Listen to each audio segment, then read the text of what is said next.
All right, now that we've got everything laid out, the next thing I can do is to focus on some of the more design aspect details for each of the different sections. Again, this doesn't have to be overly complex.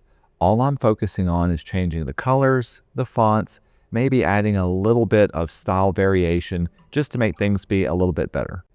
The other thing I've done to take away some of the guesswork about what colors I want it to be is I went to color.adobe.com and I found a color combination that I feel works best. Again, you can pick and choose any colors that you want for your design. You can even keep it monochromatic. I downloaded this as a JPEG, so I'm going to open it up in Photoshop as its own separate document.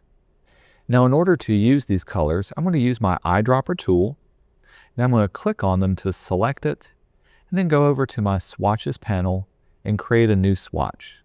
The name of it doesn't really matter, but when we say OK, you can see how it's going to save it at the very bottom. Repeat this process for each of your other swatches. Clicking on the color, creating a new one, and then saving it will allow you to save these and use them across multiple different designs. Now that I'm done with this, let's close it out. All right, take this one section at a time. Again, whatever colors you want to choose is up to you. You can even keep it monochromatic. The thing about it is we just need to make sure each section has its own individual design. I'm going to take this top section and let's change the background of it to keep it nice and contrasting with all of the foreground stuff. Playing around with some of the different styles, I kind of like this. I kind of like this one. I think that works well. I don't like the color of my text though.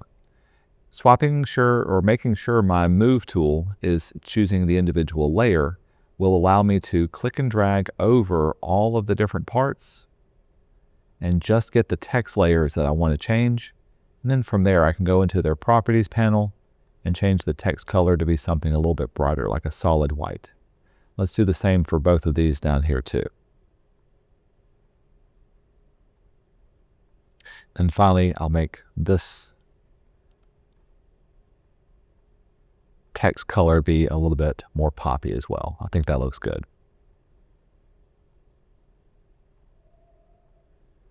And there we have it. Just by using some of the same colors, even ones that tend to match the logo that I gave to you, gives us the ability to add a lot more interest to our design. Let's see if I can change the color of these little diamonds that I created. Maybe I'll make those something like that. That looks good. Moving on to the next section, some things you can do with your frames include add a little border around each of your frames. With the frame selected in the Properties panel, you can add a stroke border. In this case, let's do it to the outside edge, and the color of it, we'll keep it white. Maybe I'll make it a little bit thicker so that it stands out nicely. We can do this also for the other ones as well. Again, add a little border. We'll keep it consistent, then make it just a little bit thicker. I'll select the text and also make it nice and consistent, keeping it white. This doesn't have to be overly complex. Again, consistency is what's most important. And then, of course, let's play around with the background of this.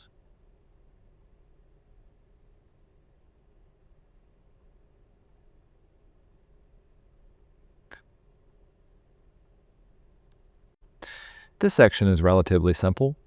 Maybe I'll keep the frames exactly the same, but let's see what we can do with the inside of the background of it. First of all, let's of course give it a different color. Then let's add some texture inside of this frame. Since all this is just a filled in area, let's see if I can find one of my textured images. Going back to my extra photos, I have things like this, or even the raindrops. Kind of like the look of this one. I'm going to drag it so that this picture is on top of, not inside of an area. Do make sure you got the right layer selected. Let's try this one more time. This time when I drag and drop, I'll make sure not to put it inside of a frame, but on top of this area. Because it's on top of my section 3, I can create a clipping mask. Going up to our options, choose Create Clipping Mask. We'll mask it inside of this area. Then with my photos selected, I can change the blending mode to blend it in to pick up on some of those colors.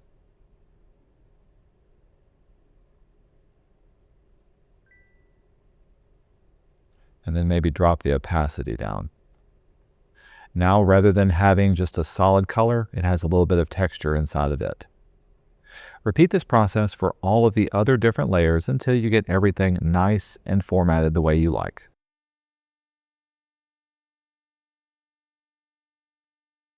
For this section, maybe I want these images to have a different look and feel. Since I'm using them kind of repeatedly throughout my entire design, I want these to feel like some different buttons or some different images.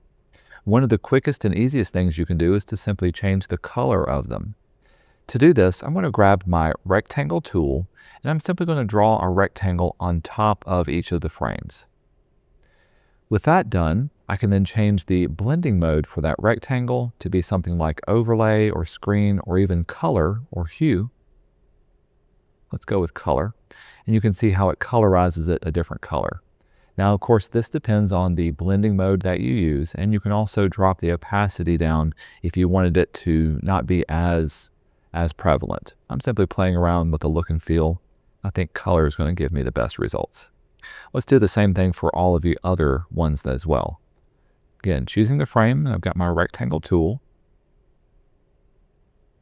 Choose maybe a different color this time, then change the blending mode.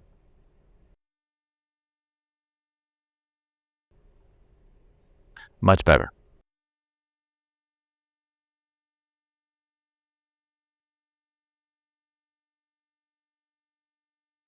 And here we have our website already finished up. From here, if you haven't done so already, do make sure you've saved your document. The last thing that we need to do is to convert this layout into a mobile-friendly layout.